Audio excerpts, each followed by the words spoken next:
Master of Sass, the Oni and the Dragon. The ninja landed the bounty in Hollow's Bluff, out of sight. Is this where we'll be living? Harumi asked. Just until we know you're safe, Lloyd said. Don't you have a headquarters? She asked. It's too in the open. The Sons of Garmadon will be looking for you. We'll need to keep moving, Lloyd explained.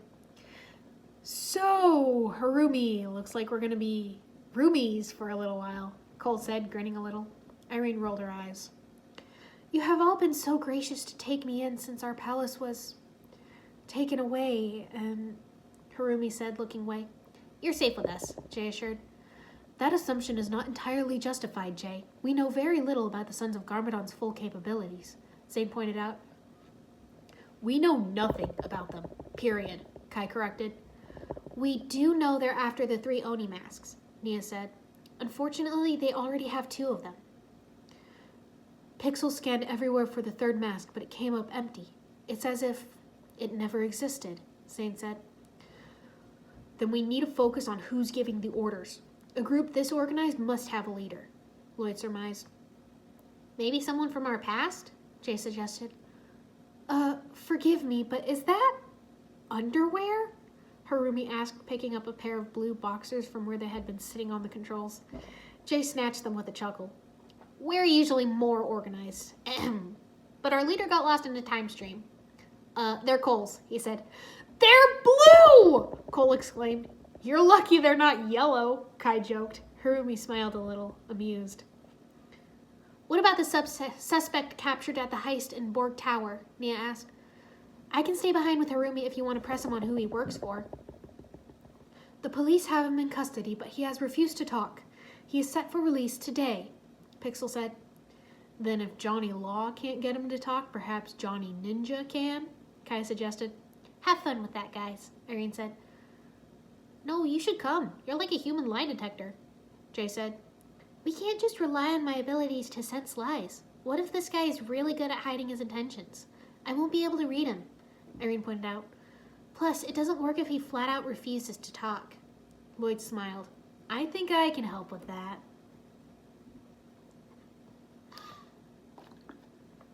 Cole, Zane, Jay, Irene, and Lloyd walked down to a tea shop. I thought we were in a hurry to get to the police, Jay said. A quick stop. If the perp won't talk, maybe we can get something to loosen his lips, Lloyd said with a smile. Cole looked at the shop. Mistake's tea shop. I wonder what magic tea she can brew up for us, he remarked. And no tea jokes from you, Irie, he added quickly. I didn't say anything, she replied, grinning. As they entered, Lloyd called out, Is Mistake here? Never heard of her, the old woman said before turning around. Ooh, apologies, young Lloyd Garmadon. I didn't recognize your voice. Oh, it's so good to see you again. It's been years. Hello, Mistake, Lloyd said. I'm sorry to hear about Master Wu. He was a dear friend, Mistake said.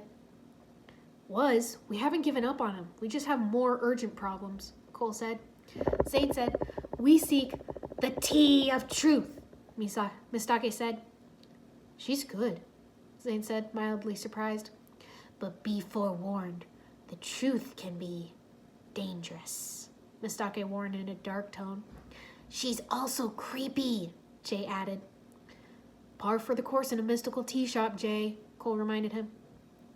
I'll have a look in the back to see if I have any, Mistake said, but don't touch anything. She glared at them for a brief moment before smiling and walking into the back. Like I said, creepy, Jay whispered. She knows. She knows you know. She's going to get her money's worth with the creeping out, Irene told him. She grinned. I would do the same thing. Lloyd noticed an unusual painting in the back as Mistake emerged.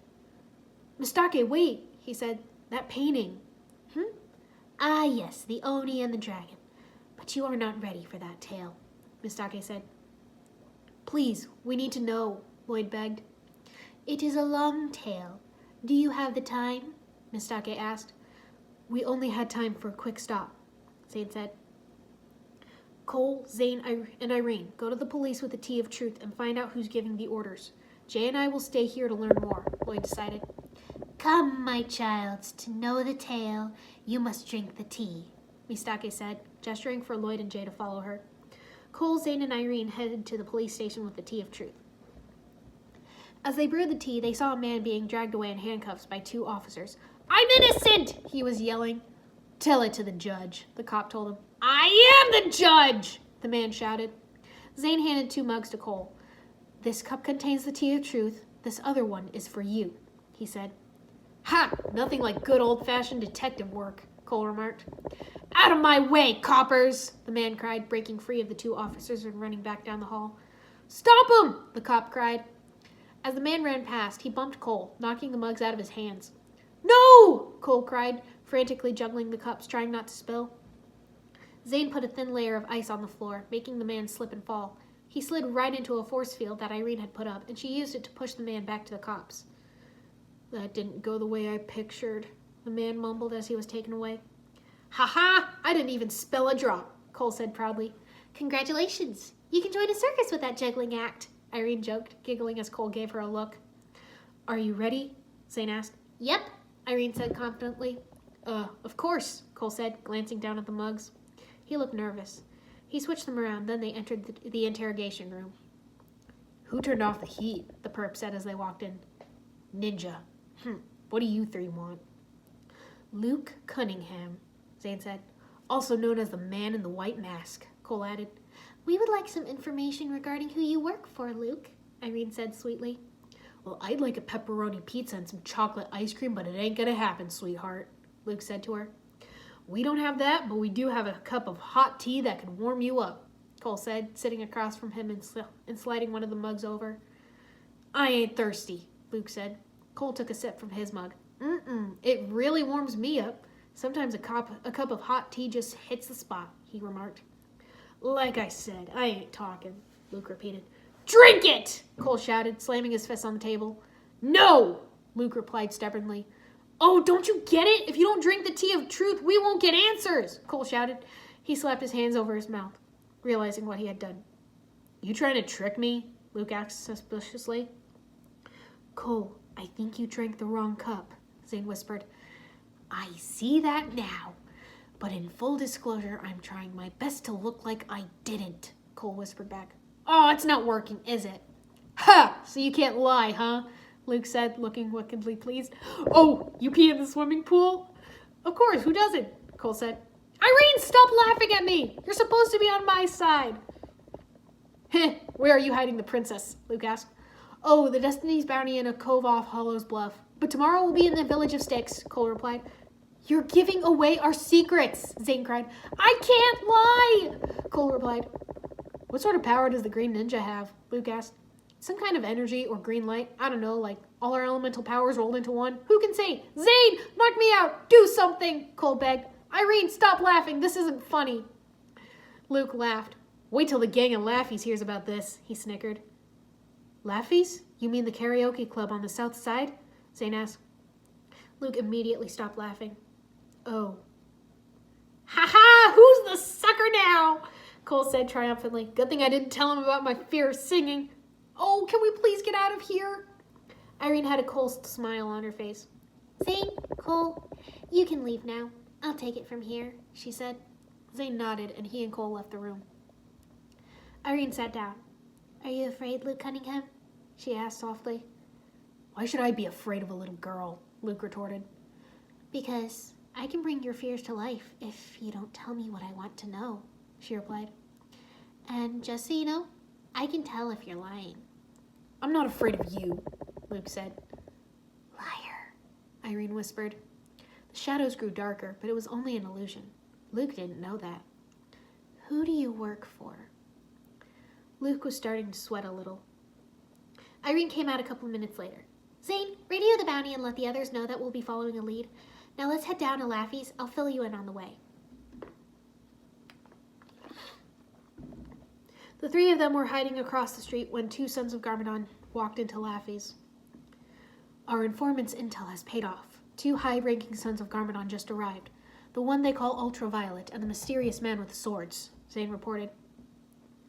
"Good. Then we're one step closer to finding out who's in charge," Cole said, popping out of a dumpster with a cowboy hat and a fake mustache. "Huh?" Zane said, confused. "It's me, Zane. Cole. Or should I say my alias, Rocky Dangerbuff," Cole said, climbing out of the dumpster. If we want to infiltrate their gang and gain their trust, they can't know we're ninja. Irene's changing into her disguise, and I even scrounged one up for you. A tin trash lid and a can of shaving cream? Zane questioned. Don't forget, you have to sell it, Cole said. That won't be necessary, Zane said, activating his holographic matrix. But if you want to use the trash lid yourself... No, Zane, it's okay, Cole said, tossing the trash lid and shaving cream aside. But you still need a cover, something tough, something that says, I'm bad. In my estimation, Rocky Danger Buff is pretty bad, Zane remarked. Ugh, do I have to do everything? Fine. You're Snake Jaguar, Cole decided. Snake Jaguar. You were always much better at this than I was, Zane said. Irene came out from around the corner in her disguise. Say hello to Freya Tempest, she said. How do I look? Cole's mouth fell open a little. Irene was dressed in a denim vest with a black skull t-shirt and ripped jeans. She also wore combat boots and a patch over her blue eye. Cole, what do you think? Irene prompted. I think you look amazing, Cole wanted to say. You finally look like the punk I always knew you were, he said instead. Hey, who are you calling a punk? Irene demanded. Would you rather I call you something else? Cole teased. He straightened up. You ready, Freya Tempest and Snake Jaguar? We're ready, Rocky Danger Buff, Zane replied. The three of them strutted inside. The place was full of Sons of Garmadon, and a couple of guys were up on the stage singing. Barkeep! Another boba! One gang member called. Yes, sir, coming up right away. Please don't break anything, begged a familiar man in a brown jumpsuit. Dareth, what are you doing here? Zane asked as they approached the bar. Cole? Cole, you came to visit me, Dareth exclaimed. Oh, is my disguise so much worse than Irene's or Zane's? Cole whined. Zane? Irene? Whoa, is that really you? Dareth said. Yep, it's us, Irene confirmed. You guys gotta help me. I bought this stink hole hoping to hold on to the glory days when I was fighting side by side with you guys, Dareth said, gazing at a picture of the ninja and Master Wu, onto which he taped a cutout of himself. Side by side. Really? Cole muttered to Irene. Only now the Sons of Garmadon have moved in and made my place their dive. I can't get them to leave. You gotta help me, Dareth begged. We can't. We need to keep our cover to get close to those two, Cole said, gesturing to the balcony where the two Sons of Garmadon they were tailing were standing. You mean Mr. E and Ultraviolet? Dareth said. Mr. E? Irene repeated. Nobody talks to those two because he doesn't talk and she's off her rocker, Dareth explained. If we can't talk to them, how are we supposed to gain their trust? Cole asked. I said, where's my boba? The thug shouted. Sorry, can't help. Gotta go, Dareth said, giving the ninja some drinks and then rushing off. All right, Snake Jaguar, fire up those processors and tell us how we do this, Cole said. I've already ran countless simulations, and of the 1,572 ways this could go, there's only one. But it's complicated and dangerous, Zane said. Then it's a good thing my last name is Danger Buff. Lay it on me, Cole said, taking a drink. You have to sing, Zane told him. Cole choked and spat out his drink. I can't sing! What did I say earlier?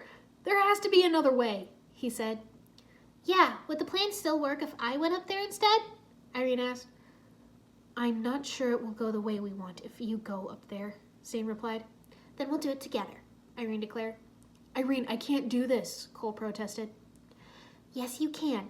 You're the son of a royal blacksmith. You went to the Marty Oppenheimer School of Performing Arts. You can do this. And I'll be right up there next to you. You can do this, Rocky Danger Buff, Irene said, taking his hand. Cole nodded. Let's do this, Freya Tempest. The two of them walked up onto the stage, and Cole started fiddling with the microphone. He finally got it properly adjusted.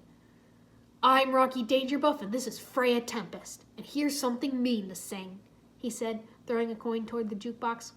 Number 159, pronto, he said. Zane picked up the coin and put it into the jukebox. He pressed a button, and some light, happy music started to play. What? No, not this. I won 159, creeping death, Cole panicked. Zane just gave him an apologetic look. Just sing, we got this, Irene whispered. The two of them started to sing. Shine, little glowworm, glimmer, glimmer. Hey there, don't get dimmer, dimmer. Everyone started to laugh. Irene's face grew red with embarrassment, but she continued singing. Glow, little glowworm, glow and glimmer. Swim through the sea of night, little swimmer. Cole had never seen Irene embarrassed before. She'd always done silly things with confidence and a smile on her face. But now she looked like she wanted to crawl into a hole. And she's still singing. If she can do it, so can I. They both continued, their voices blending together. But the crowd was starting to get annoyed. How long is this song? Cole wondered. Irene ducked as the audience started to throw things at them. Time for the triple tiger sachet, Cole muttered, getting ready. He slipped, falling into Irene, and their disguises came off. Hey, they're two of those ninja, a thug shouted. Grab him, Ultraviolet ordered. Help me, Zane! Where are you? Cole cried as the Sons of Garmadon started to come after them. Zane! Irene screamed, trying to fight her way out. Find this Zane and grab him too, Zane shouted. Cole tried to reach for Irene, but was pulled away. Cole! She cried. Irene! He shouted. They were carried off by the Sons of Garmadon.